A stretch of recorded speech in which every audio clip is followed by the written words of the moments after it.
আসসালামু আলাইকুম। আমি ডাক্তার রহিমা সুলতানা। আমি অবস্টেটিশিয়ান অ্যান্ড গাইনোকোলজিস্ট হিসাবে কর্মরত আছি ঢাকা ডেন্টাল কলেজে। একই সাথে আমি আপনাদেরকে সেবা দিয়ে থাকি গাজীপুরে জামালপুর বাজারে নোভা জেনারেল হাসপাতালে প্রতি সোমবার মঙ্গলবার বিকাল 3টা থেকে 8টা পর্যন্ত রাত এবং শুক্রবারে সকাল 10টা থেকে রাত 8টা পর্যন্ত। কিছুক্ষণ আগে আমার কাছে একটা পেশেন্ট এসেছে, একটা তার প্রবলেমটা নিয়েই গিয়ে আমি আজকে আপনাদেরকে বলবো।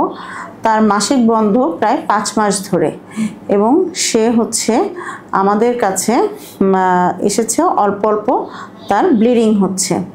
ব্লিডিংটা তার শুরু হয়েছে গত 1 মাস ধরে এবং স্পটিংয়ের মতো ব্লিডিং হচ্ছে এবং সে পরীক্ষা করে দেখেছে তার বাচ্চা পেটে এসেছে এবং সেই ব্লিডিংটা কেন হচ্ছে এটার জন্যই সে আমাদের কাছে এসেছে। আচ্ছা, এখন আমরা যখন পরীক্ষা করে দেখলাম যে তার বাচ্চাটা ঠিকই তার জরায়ুতে আছে, কিন্তু তার জরায়ুর যে একটা ফুলের অংশ থাকে যেটাকে আমরা প্লাসেন্টা বলি সেটা নিচের দিকে। এই নিচের দিকে থাকার কারণে দেখা যাচ্ছে এখান থেকে তার অল্প অল্প করে ব্লিডিং হচ্ছে। এজন্য আমরা রোগীকে প্রথমেই সতর্ক করি যে এই প্লাসেন্টা যেই নিচের দিকে থাকে সেটাকে আমরা প্লাসেন্টা প্রিভিয়া বলি এবং এইটা থেকে অনেক সময় রক্তক্ষরণ হতে পারে, কখনো কখনো হয় না। কিন্তু এজন্য রোগীকে প্রথমেই কনসিভ করার পরপর তার 16 সপ্তাহের মধ্যে একটা আলট্রাসোনোগ্রাফি করে কনফার্ম করতে হবে যে তার প্রেগন্যান্সিটা ঠিক আছে কিনা।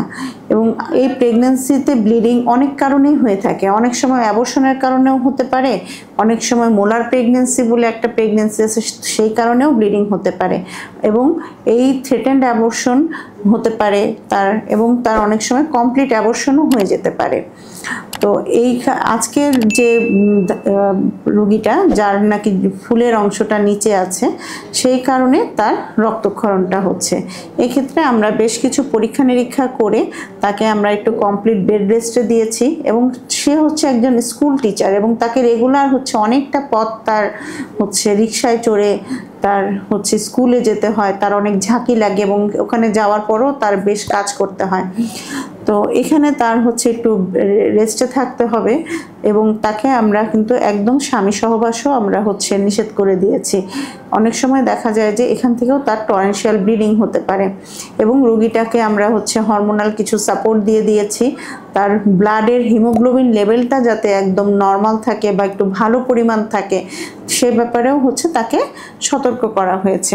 কারণ কি, যদি এই পেশেন্টগুলো এনিমিক থাকে এবং কখনো যদি রক্তক্ষরণ বেশি হয় সেক্ষেত্রে পেশেন্ট আরও বেশি এনিমিক হয়ে যাবে এবং তখন পেশেন্ট খারাপের দিকে হয়ে যাবে। এজন্য তার ব্লাডের হিমোগ্লোবিন লেভেলটা একদম টপ আপ করে রাখতে হবে এবং আমরা গিয়ে তাকে মনিটর করব আস্তে আস্তে। এখন তো 5 মাস চলে তার, এটা আস্তে আস্তে যখন বাচ্চাটা বড় হবে, জরায়ুটা বড় হবে, প্লাসেন্টাটা তখন উপরের দিকে উঠে যায় অনেক সময়। তখন যদি প্লাসেন্টাটা উপরে উঠে যায় তাহলে তো আর ভয়ের কিছু নাই, অনেকটা সেফ সে, কিন্তু অনেক সময় এটা উপরের দিকে উঠে। অসংখ্য ধন্যবাদ আমার এই আলোচনাটা মনোযোগ দিয়ে শোনার জন্য। আমরা পরবর্তীতে এটারই ধারাবাহিকতা নিয়ে পরবর্তীতে প্লাসেন্টা প্রিভিয়া নিয়ে আবার আলোচনা করব। সেই পর্যন্ত আপনারা সুস্থ থাকেন, ভালো থাকেন। আপনাদের যদি এই নিয়ে মনের মধ্যে আরও কোনো ধরনের কোয়ারি বা কোনো ধরনের প্রশ্ন থাকে তাহলে আপনারা আমার চ্যানেল অবস অ্যান্ড গাইনিক care by doctor Rahima Sultana subscribe করবেন এবং আপনারা সেখানে কমেন্ট করবেন।